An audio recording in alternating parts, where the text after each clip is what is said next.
Have you ever wondered why so much of ancient Egypt, what scholars call Kemet, seems shrouded in secrecy for its own descendants? Picture it. Millennia. Old pyramids. Hieroglyphics full of wisdom. Yet the actual story is hidden behind a veil. This concealment wasn't accidental. European colonizers set out, systematically, to obscure Kemet's legacy from African populations.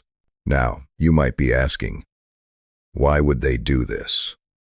The answer is layered, rooted in imperial policies and cultural narratives. Key terms like historical revisionism and epistemicide come into play here. Think of these as rewriting the script and erasing knowledge, but on a civilizational scale. Let me tell you a story. As a child, I flipped through textbooks. Pharaohs were depicted as alien, distant, almost statuesque, but Kemet's descendants? Barely a mention outside subtext. This opening sets the stage for a tale of power, denial, and the relentless quest for lost truth. Let's zoom in. Did you know that colonial administrators, from Napoleon's scholars to British Egyptologists, crafted their own versions of Kemet's past? They wielded historiographical control, shaping what gets remembered and what gets buried. This isn't just old-school censorship, it's like programming history's search engine to hide certain keywords. Imagine an African child in 1,890 seconds, Cairo asking, "Are those my ancestors?" The teachers, using imported textbooks, say, "No, those were not your people." The conflict? Colonizers needed to justify their rule.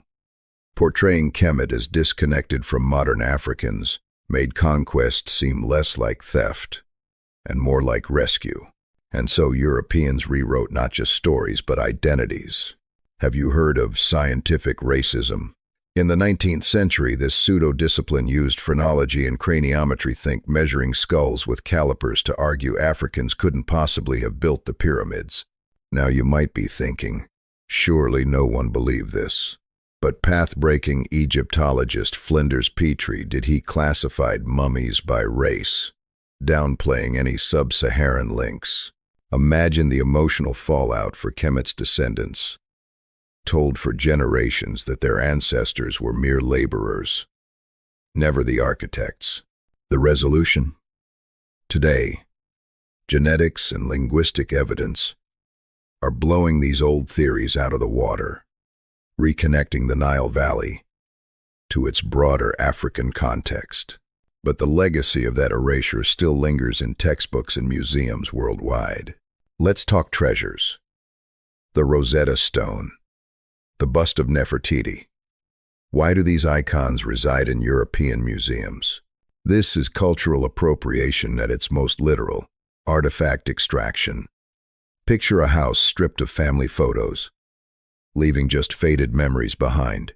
Colonizers knew whoever controls the artifacts controls the narrative. By exporting these relics, they created a physical and psychological distance between Kemet and its descendants. Many Egyptians, Sudanese, and Nubians grew up unable to access their own heritage. How do you reclaim a history locked in foreign vaults? The fight for repatriation rages on. But each returned artifact is a piece of memory restored. Here's a twist.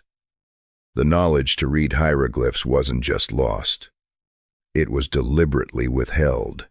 Jean-François Champollion cracks the Rosetta Stone, but the findings are published in French and Latin, not Arabic, Coptic, or Nubian.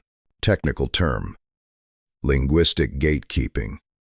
It's like having the password but never sharing it with the real account holder.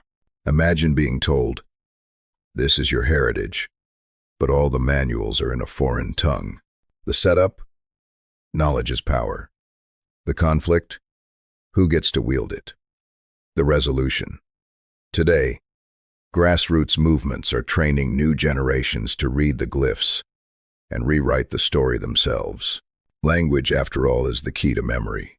Have you noticed how Kemet is often portrayed as a lost civilization, a set of ruins disconnected from any living community? This is the myth of civilizational discontinuity.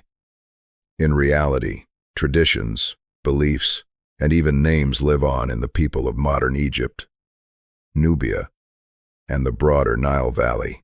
Colonial powers preferred to treat these lands as museums dead, silent, waiting for Europeans to interpret.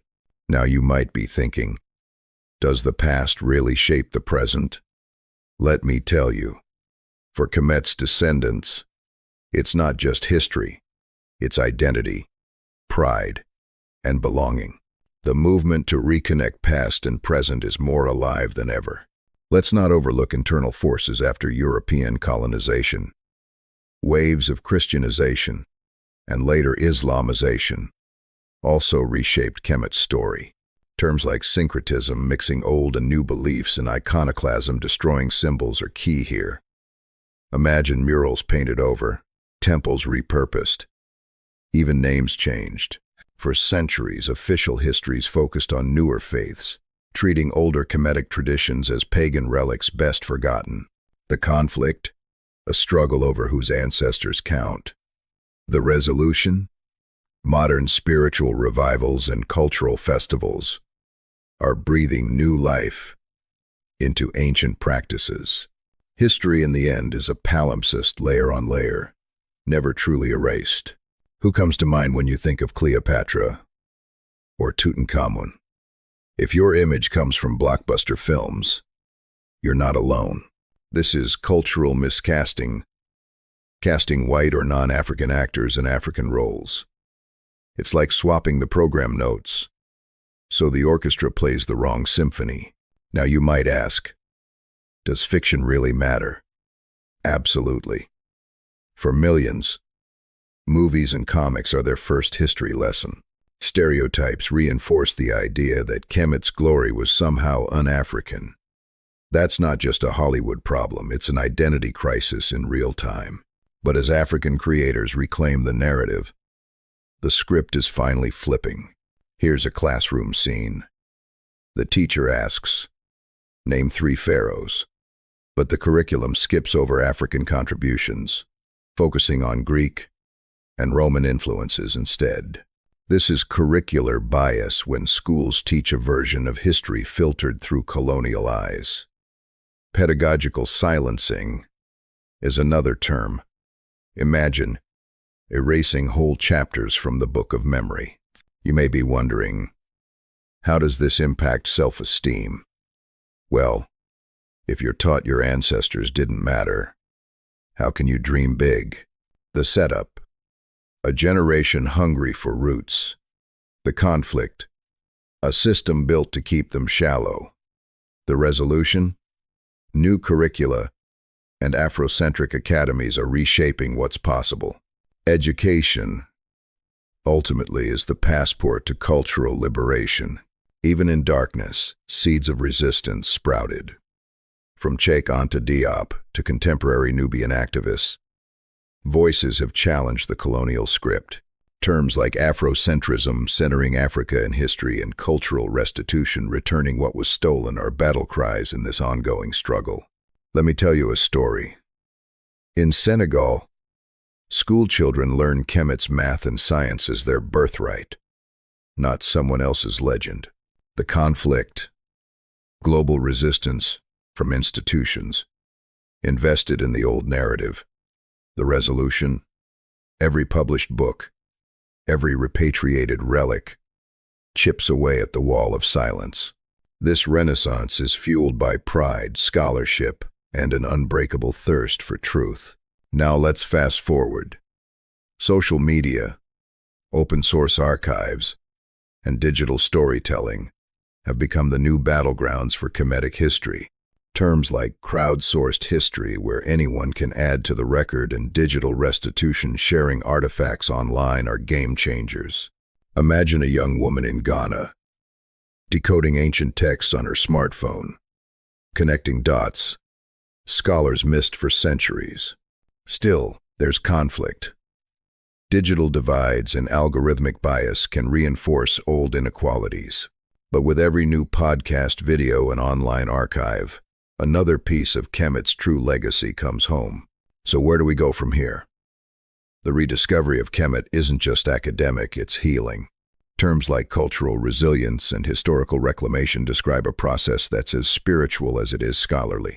Picture communities in Egypt and Sudan, reviving Nile festivals, teaching Medu Neter the ancient language to children, and celebrating their ancestors as visionaries, not shadows.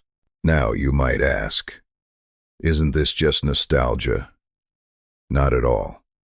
It's the foundation for new dreams, new art, and new futures rooted in centuries-old wisdom.